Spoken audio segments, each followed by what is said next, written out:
Desde el respeto debido a una persona de 81 años, desde la empatía con lo que supone el deterioro mental y físico, pero también desde la alarma, porque la consecuencia puede ser una victoria arrolladora de Donald Trump. Soy Juan Luis Sánchez. Hoy en Un Tema al Día, Joe Biden, pánico y alternativas. Una cosa antes de empezar. Tenemos una súper oferta para ti. Disfruta de todos los contenidos de eldiario.es y Podimo por solo 3,25 € al mes. Tienes todos los detalles en eldiario.es/promo Podimo.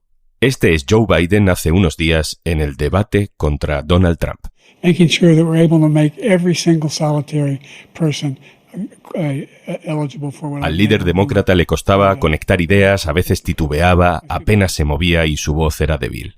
Everything we have to do with, look, if...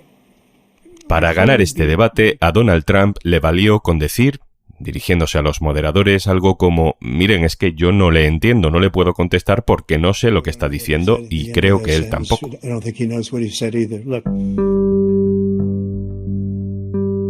Joe Biden, con 81 años, dio una imagen de persona casi desvalida en su primer debate de precampaña. Es cierto que Trump no es ningún chaval, tiene 78 años, pero la vejez implica cosas diferentes para cada uno de nosotros. Para entender el deterioro de Joe Biden, quizá lo más justo sea comparar al Biden de 81 años the idea that I have to apologize to you for anything along the line. We've done more for veterans than any president has in American history. Con el Biden de la campaña electoral de 2016. We have the strongest economy in the world. We have the most productive workers in the world. O con el Joe Biden de la campaña electoral de hace solo 4 años, 2020. We're learning to live with it. People are learning to die with it. You folks home will have an empty chair at the kitchen table this morning. El ahora presidente destacaba por su verbo rápido, por su manera de ser contundente pero no agresivo, por un cierto encanto personal, aunque no fuera especialmente carismático. Todo eso ya no está. And I'm going to continue to move until we get the total ban on the total initiative relative to what we're going to do. Tras el debate, los titulares y las portadas de periódicos de todo el mundo hablan de un Biden incapaz de ganar y también quizá incapaz de gobernar. Y ya lo dicen abiertamente no solo los que quieren una victoria republicana, sino también los que temen una victoria arrolladora de Donald Trump. Algunos se caen del guindo ahora, pero las sensaciones no son nuevas. Quizá el murmullo internacional sobre el deterioro de Joe Biden empezó en octubre de 2022. I say this as a father of a man who won the Broad Star, the Conspicuous Service Medal, and lost his life in Iraq. En un discurso, el ya presidente Biden confundió el lugar de la muerte de su hijo mayor, que murió en 2015 de un tumor cerebral en un hospital de Estados Unidos, y sin embargo Biden dijo 2 veces que su hijo había fallecido en Irak. The war in Ukraine, and thinking of Iraq because that's where my son died. La Casa Blanca se apresuró a explicar las razones de ese lapsus. Dijeron que el hijo de Biden había estado en el ejército destinado en Irak, que allí estuvo en contacto con unas sustancias contaminantes y que el presidente atribuye las causas de aquel tumor, muchos años después, a aquellas sustancias que debió respirar durante el tiempo que estuvo en Irak. Bueno, es imposible saber si efectivamente aquello fue solo un lapsus o fue el primer indicio visible de algunos otros que habían llegado antes y de muchos que llegarían después. Durante mucho tiempo sus saludos protocolarios al vacío, su deambular por el escenario como desconectado, todo eso se ha justificado con que los medios de la derecha exageraban y manipulaban lo que eran pequeños detalles. Pero el debate ha hecho entrar al periodismo progresista y al Partido Demócrata en pánico. Hay voces que piden su retirada como candidato. Él dice que no. Al día siguiente de su fiasco con Trump, intentó reivindicarse. Dice, no puedo andar tan fácilmente como antes, no hablo tan fluido como antes, no debato tan bien como antes, pero sé decir la verdad.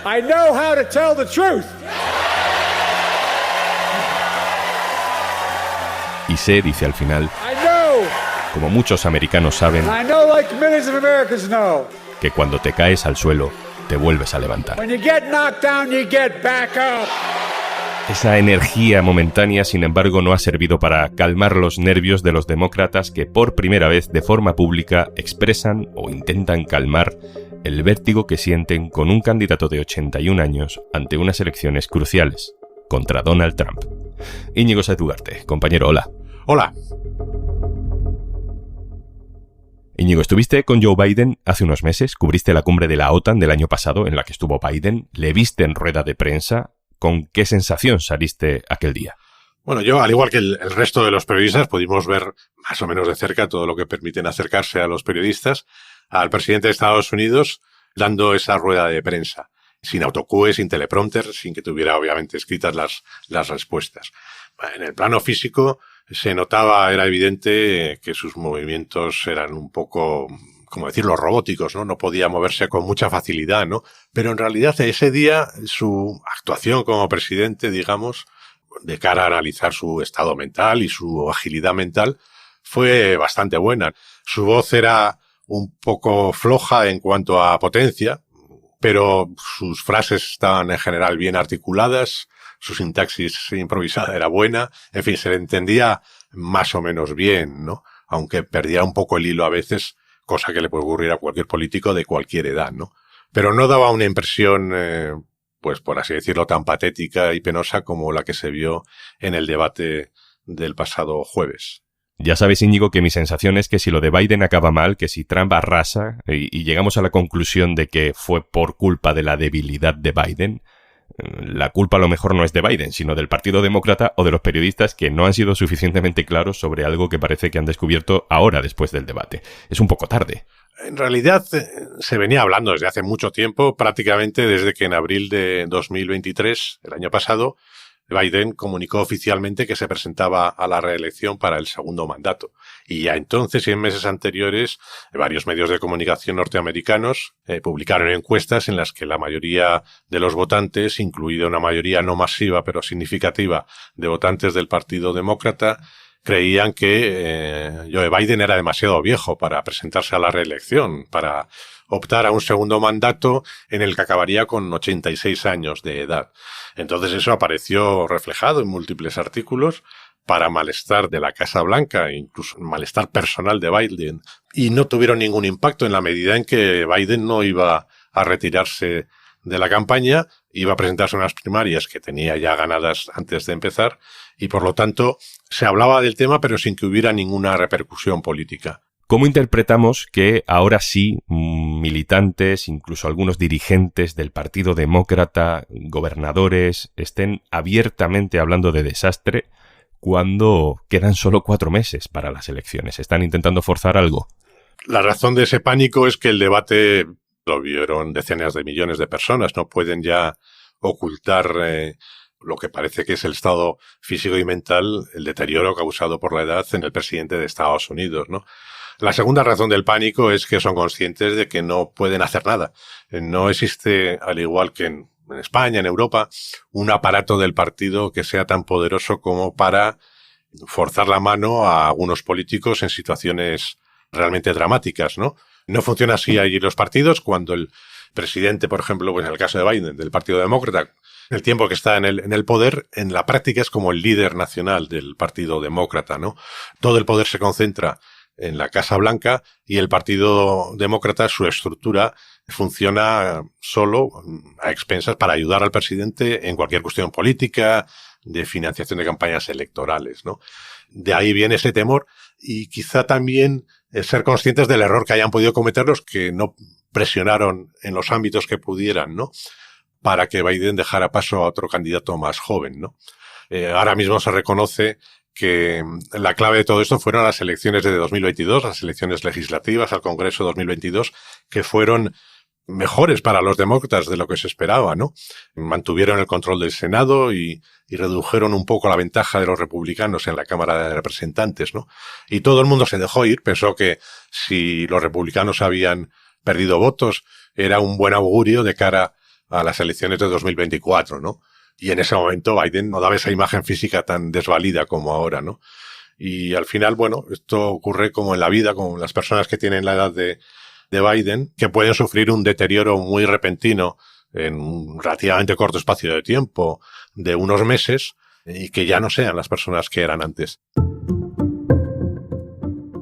Hay una responsabilidad ahí también, es decir, hay muchísima gente que podría haber dicho antes algo y no lo ha hecho con el argumento de que hablar del deterioro de Biden daba alas a Donald Trump y su propaganda.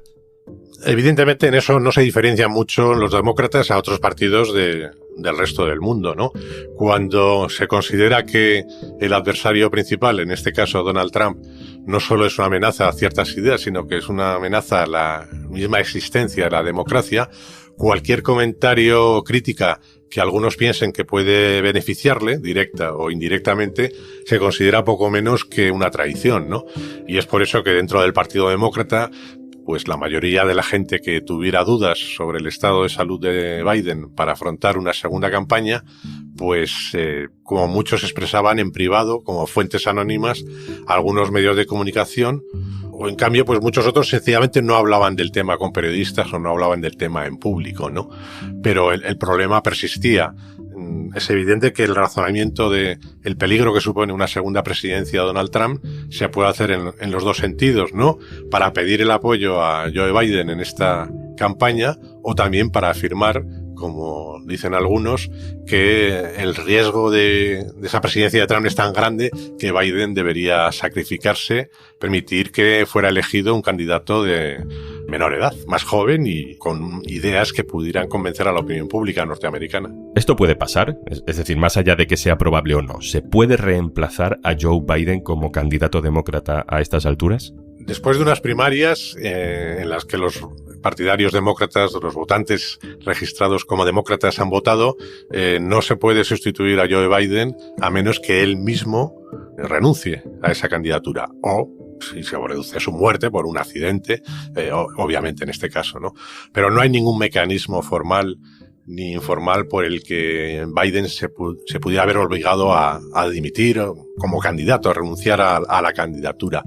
Entonces todo depende de él. Él se presentó a unas primarias, como no tenía candidatos de peso al ser el presidente que le hicieran frente en el Partido Demócrata, las ganó con el 95% de los delegados y todos esos delegados están comprometidos a apoyarle en la convención demócrata, con lo cual no hay ninguna posibilidad de sustituirle que no pase por su renuncia personal, que según todos los indicios que tenemos no se va a producir. Vale, eso no se va a producir ahora porque él mismo ha dicho que no va a dimitir, ¿no? Lo ha trasladado también su entorno más personal. Pero si la cosa fuera peor, ¿qué margen tendría él para renunciar? Es decir, ¿en qué momento ya su candidatura es irreversible? Todos los candidatos se eligen formalmente en las convenciones de los dos partidos, el demócrata y el republicano, que se celebran en el verano anterior a las elecciones. En el caso del Partido Demócrata, este año se celebra el 19 de agosto. Aquí hay un problema legal añadido en el estado de Ohio, en el que una reforma legal hizo que los partidos estuvieran obligados a presentar el certificado formal de que Biden, en este caso, como también Trump, son candidatos antes del 7 de agosto, 12 días antes. Para esa hipotética sustitución, Íñigo, se habla del gobernador de California, se habla de la gobernadora de Michigan, en fin, personas muy desconocidas en España y diría que para el gran público norteamericano también. Un nombre muy conocido sí es el de Kamala Harris, que es la vicepresidenta de Biden, y de hecho cuando Biden la eligió como vicepresidenta, algunos interpretaron que era con la idea de dejarle a ella las riendas de todo, dejándola como candidata, incluso dimitiendo de presidente si su edad le obligaba. Es una cosa que no ha pasado nunca, pero se dijo. No tengo tan claro de que Biden estuviera seguro de que solo iba a cumplir un mandato en la Casa Blanca y que fuera a dejar la candidatura a su vicepresidenta Kamala Harris para la campaña electoral en la que estamos ahora, ¿no? Porque Kamala Harris ya era impopular cuando fue candidata a la presidencia en las primarias demócratas y perdió, nunca tuvo la menor posibilidad de ganar. De hecho, entre los candidatos más conocidos, ella estaba en las últimas posiciones con porcentajes de apoyo ínfimos en algunas encuestas, como del 1 o el 2%, ¿no? Íñigo, la última. Solemos decir que vivimos en una sociedad del espectáculo, en una sociedad edadista, en una sociedad donde lo visual y la presencia pública es muy importante. Pero más allá de cómo actúe Joe Biden en público, Al final, el trabajo importante de un presidente de Estados Unidos está en reuniones a puerta cerrada, en las negociaciones de acuerdo, en liderar equipos. ¿Qué se dice en ese sentido de Joe Biden? ¿Cuál es el estado de forma política de Joe Biden? La Casa Blanca en algunas ocasiones ha comentado que los congresistas republicanos que han tenido negociaciones con Biden sobre temas presupuestarios, que la agilidad mental en esos contactos en privado, negociando asuntos económicos, la conservaba, estaba aparentemente en perfecto estado, y algún republicano lo confirmó después en alguna declaración, ¿no? Aquí tenemos la gran duda de qué Biden hablamos al ser una persona de esa edad, ¿no? Su agenda oficial habitual de actos, que no es solo estar muy cargada, pues empieza a las 10 de la mañana y acaba a las 4 de la tarde, ¿no? Que son los momentos del día en los que está mejor concentrado y más despierto, ¿no? En el debate, por ejemplo, pues eso, el debate empezó muy tarde, empezó a las 9 de la noche y duró 90 minutos, ¿no? Con lo cual es cierto que acabó en unos momentos del día en los que Biden habitualmente no está activo. Íñigo Sáez Dugarte, subdirector del diario.es, muchas gracias. Gracias a vosotros. Y antes de marcharnos... Si te sigues bebiendo el zumo de un trago para que no pierda las vitaminas, es hora de renovar los conocimientos en salud. Y en Podimo te lo ponemos fácil. Ciencia o evidencia con David Callejo y Eva Rojas. Sanamente con Marta Pérez, o esto es Nutrición con Steffi y Vicky. Y si lo quieres fácil, lo tienes. Y aquí no hay mucha lista de espera. Y recuerda, tenemos una nueva oferta especial. Por 3,25 € al mes, disfruta de todos los contenidos de eldiario.es y Podimo. Solo si entras en eldiario.es/promo Podimo. Esto es Un Tema al Día, el podcast del diario.es. Si te gusta lo que hacemos, necesitamos tu apoyo. Hazte socio, hazte socia del diario.es en eldiario.es/socio. El podcast lo producen Carmen Ibáñez, Marcos García Santonja e Izaskun Pérez. El montaje es de Pedro Nogales. Yo soy Juan Luis Sánchez. Mañana, otro tema.